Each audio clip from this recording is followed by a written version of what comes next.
Let's make the very viral Trader Joe's pizza. And you might want to say, Melissa, what's the big deal? You're using pre-made pizza crust. Well, that's part of the big deal. The simplicity and the absolute deliciousness that you will get when you make this.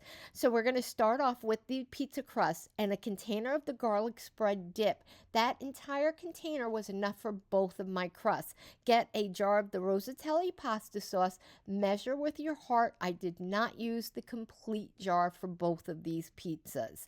A container of the marinated fresh mozzarella balls, and I broke mine in half. Save the marinade, super important. Let's get a packet of the prosciutto. I used almost the whole package except for a taste or two. Preheat your oven to 425 degrees. We're going to bake it for 12 minutes. Now, get your bag of arugula and the marinade from your mozzarella balls and use that to dress your arugula.